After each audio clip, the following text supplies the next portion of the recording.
This is South Korea in the mid-1950s. It was a war-devastated dictatorship that faced widespread poverty, minimal infrastructure, and an economy reliant on agriculture and international aid. Following the Korean War, South Korea's GDP ranked lower than Haiti, Yemen, or Ethiopia. This is South Korea now. It is a highly functional Western democracy that ranks among the richest and most technologically advanced countries in the world. So, what happened? How did South Korea develop so fast? And what can the world learn?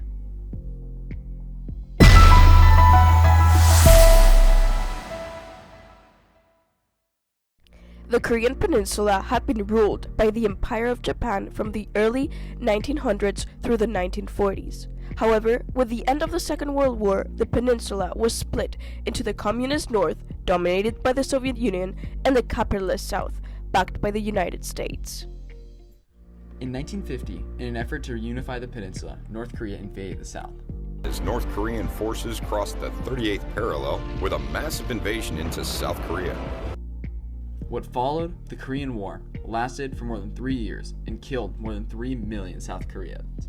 It ended in a stalemate. However, just a few years later, South Korea's economy was on the rise. Between 1960 and 1990, South Korea achieved a shocking average annual GDP growth rate of 8%, and this growth translated into improved living standards in the country.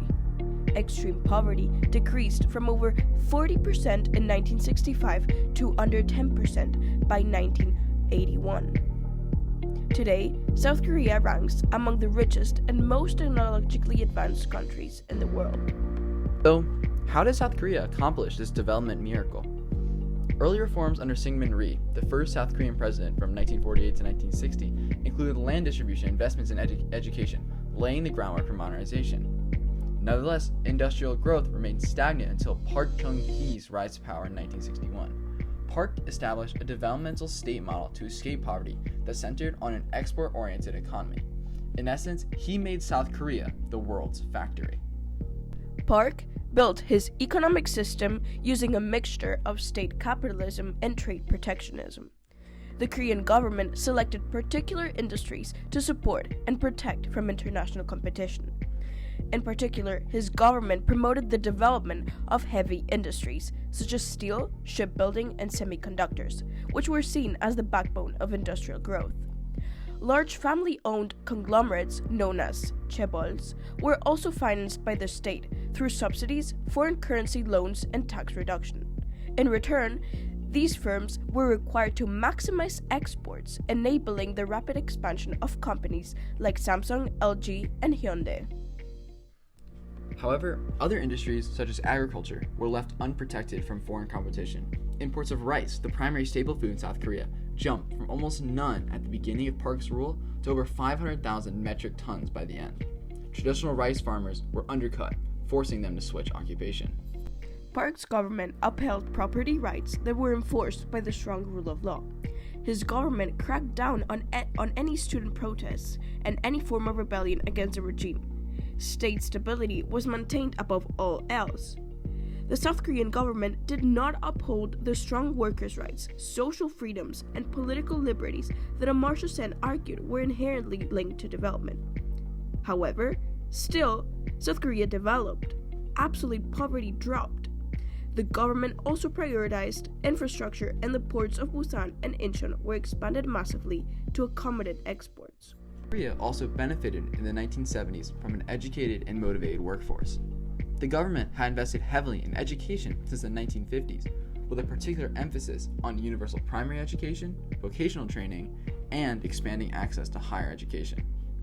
This created a pool of skilled and adaptable workers who are ready to meet the demands of a growing industrial sector. Coupled with a strong Confucian work ethic, emphasizing discipline, hard work, and loyalty, the workforce became a key driver of productivity and innovation. Moreover, labor policies encourage cooperation between workers and employers, with the government often mediating to maintain industrial harmony. These factors combined to enable South Korea to compete globally, especially in labor-intensive industries, laying the foundation for its transition to a more technologically driven economy in the subsequent decades. South Korea's high levels of education also allowed it to stay on top in research and development during the 1970s, giving the country a competitive edge in industrial and technological advancement. The government actively supported the establishment of research institutes, such as the Korea Institute of Science and Technology, to drive innovation and foster technological capabilities. These institutions and high levels of education enable South Korea to assimilate imported technologies while gradually developing its own. In the end, South Korea's success lay primarily with its high levels of education and its embrace of an export-oriented economy. So, what lessons can we learn from South Korea's success for developing states around the world? Firstly, total market liberalization and free trade are not always a good plan. South Korea's experience demonstrates the importance of strategic government intervention in shaping industrial and trade policies. Instead of adhering to the free market ideas promoted by liberal thinkers such as Adam Smith and modernization theories such as Walt Rostow, South Korea selectively protected key industries through tariffs, subsidies, and import restrictions, while simultaneously promoting export-oriented growth. This hybrid approach allowed the country to develop domestic industries, achieve economies of scale, and compete globally once these industries matured. Secondly, South Korea showed how some aspects of modernization theory are essential to include. Most notably, by prioritizing education, South Korea was able to create a motivated and capable populace that rapidly grew the country's wealth. However, these development strategies are not necessarily applicable in all developing countries. South Korea, unlike many other developing countries, had a strong sense of national unity, a culture focused on work ethic, and a powerful central government. South Korea also benefited from its close relationship with the United States of America, which allowed for easy trade between the two countries. Few modern developing countries have such a close relationship with a superpower.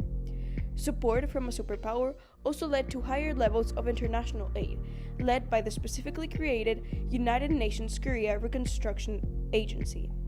This agency worked to create rapid economic growth and reconstruction in the country, helping with development. South Korea's geography was also influential. Its large coastline made exporting goods manufactured in the country easy. This decreased transportation costs and made South Korean produced goods competitive in global consumer markets. Its high population density also made setting up infrastructure cheaper and easier. However, these slight advantages were likely not the critical factors that allowed South Korea to develop quicker than other LADCs. In conclusion, by prioritizing education, socio-political stability, and a specialized economic system, alongside enjoying a few other advantages, South Korea was able to rapidly develop to become one of the richest, healthiest, and most prosperous countries in the world. Other states will hopefully take note of the policy decisions that got them there and follow in their footsteps.